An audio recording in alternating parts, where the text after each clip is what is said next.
Sa kasalukuyan, ang usap-usapan ay ang posibilidad na muli nating masaksihan ang bakbakan ng mga gods sa Kabanata 88. Ang malaking tanong ng lahat ay kung ano na nga ba ang nangyayari sa tatlong naglalakasang mga gods na ito.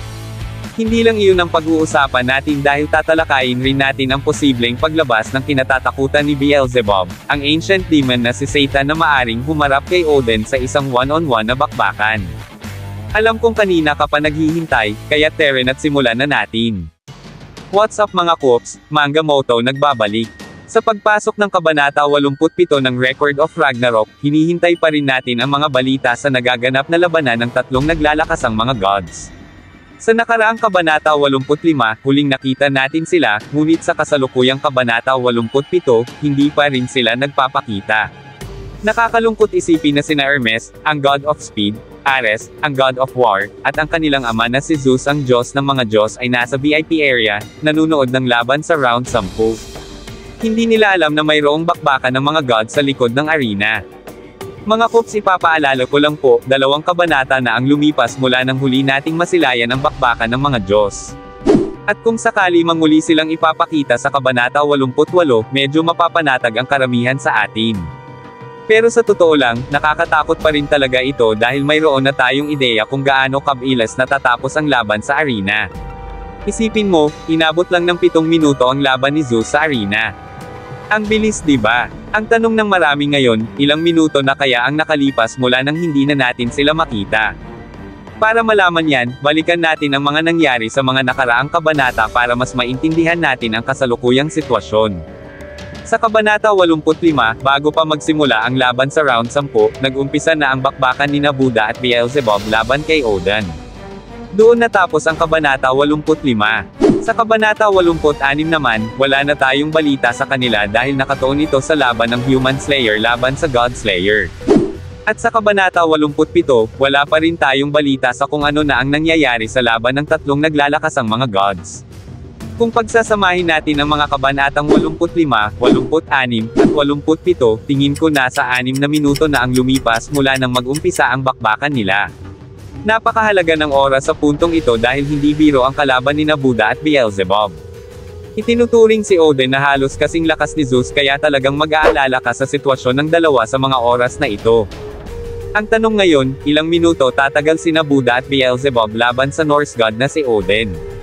Hindi lang yan ang puproblemahin natin kakaisip dahil mayroon pang tatlong malaking problema na kinakaharap sina Buddha at Beelzebub bukod sa oras. Una, wala ng divine weapon si Buddha. Ipapaalala ko lang po na nasira ang sagradong sandata ni Buddha sa kanyang laban kay Heian. Ang ginamit lamang ng Ancient Demon Lord of the 6-7 upang sirain ang sandata ni Buddha ay ang kanyang sariling braso na ginawa niyang espada. Isa itong bagay na dapat nating isaalang-alang ay ang katotohanang ang mga ancient demon ay nasa mas mataas na antas o level ng lakas at hindi madaling talunin ng mga gods sa kasalukuyan. Kinailangan pa ni Buddha ang tulong ni Zero Fuko upang matalo lang si Heian, ganon kalakas ang mga ancient demon mga Koops.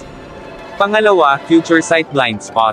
Mayroong blind spot ang Future Sight ni Buddha dahil sa pagkabulag ng isa niyang mata sa laban sa Ancient Demon Lord of the 6-7.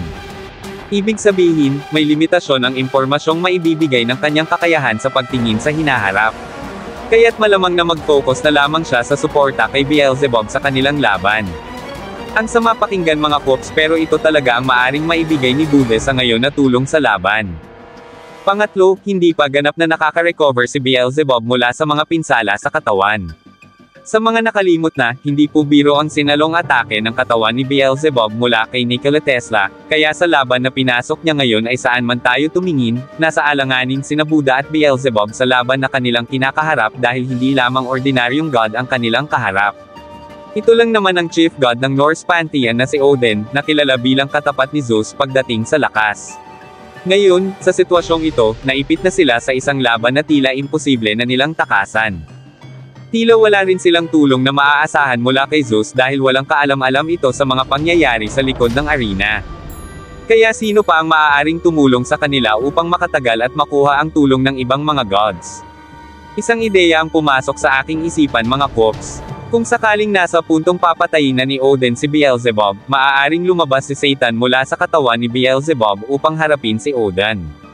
Hindi papayag si Satan na mamatay si Beelzebub dahil alam niyang magiging kapahamakan rin niya ang mangyayari. Kaya para mailigtas si Beelzebub, si Satan, isang ancient demon, ang haharap kay Odin sa isang bakbakan na siguradong mapapansin ng lahat. Sa mga walang ideya kung gaano kalakas ang mga ancient demon, ipapaalala ko lang na si Hagen ay isang napakalakas na ancient demon. Siya ang nagdulot ng pagkasira sa kalahati ng underworld bago pa man mamuno si Hades sa Helheim. Sa laban sa 6th round ng Ragnarok, si Hagen ay muling nabuhay gamit ang katawan ni Zero Fuko, na nagdulot ng malaking hamon kay Buddha.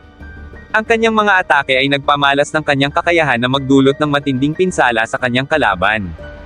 Hindi lamang iyon, kaya rin niyang magbago ng anyo at gumamit ng mga sandata mula sa kanyang sariling katawan. Si Hagen rin ang responsable sa pagkabulag ng isang sagradong mata ni Buddha at nagdulot ng mga matitinding pinsala sa katawan nito. Talagang ipinakita niya ang kanyang kapangyarihan at lakas. Ang laban nila ay puno ng tensyon at aksyon, at hindi matatawaran ang kapangyarihan ni Hagen sa pagharap kay Buddha. Napakalakas at mapanganib talaga si Hagen, at ang kanyang mga aksyon ay nagpapatunay kung gaano kalakas ang mga ancient demon. Ngayon mga Kops, bibigay ko sa inyo ang aking teorya kung bakit hindi nasira ni Hagen ang buong Helheim at kung bakit kinailangang gumamit ni Hagen ng sobrang lakas na atake na sa isang bagsak ay wasak agad ang kalahati ng Helheim. Ang maaring dahilan ay mayroong kumalaban kay Hagen na isa ring ancient demon na mayroong sobrang lakas, sapat upang hamanin siya sa isang laban. Ito ay walang iba kundi si Satan. Ito ang nagbibigay katwiran kung bakit kailangang magpakawala si Hagen ng sobrang lakas na atake na siyang Samaire sa kalahati ng Helheim upang matalo o patayin sana si Satan, subalit hindi ito naging sapat. Uunahan ko na kayo, alam kong sasabihin ninyo kung ano ang ebidensya ko sa mga nabanggit ko. Manatili kayo, dahil ito ang pagkakataon kung saan makikita natin ang buong itsura ni Satan. Gaya ng aking sinabi, nagpakawala si Hagen ng isang sobrang lakas na atake na nagdulot ng pinsala sa kalahati ng Helheim, ngunit hindi nito napatay si Satan. Ngayon, tingnan natin ang isang braso ni Satan na tila nasugatan ng sobrang lakas na atake, na nagresulta sa pagiging payat nito. Maaari kayang ito ang braso na pinangsalag ni Satan sa atake ni Hagen na Samaire sa kalahati ng Helheim. Tatalakayin ko ito sa mga susunod na teorya content po natin, abangan nyo yan. Maaring may lumabas pa na mga ebidensya mula sa kwento sa hinaharap na magpapatunay na ang pinsala sa braso ni Satan ay nanggaling sa laban na ito, at maaaring may mga detalye sa kwento na nagpapahiwatig na ang pinsalang ito ay resulta ng isang malakas na atake na nagmula kay Hagen. At dito na nagtapos, alam kong bitin ka sa kwentuhan natin, kaya sorry na agad. Shoutout po muna kina Gennady Kabatik, RR Gargar, Edno Cebolino, Foxy, Joe Thompson. Kung mahilig ka sa Record of Ragnarok, like and follow our page para updated ka sa kwentuhan. Abangan ang susunod na kabanata. Salamat!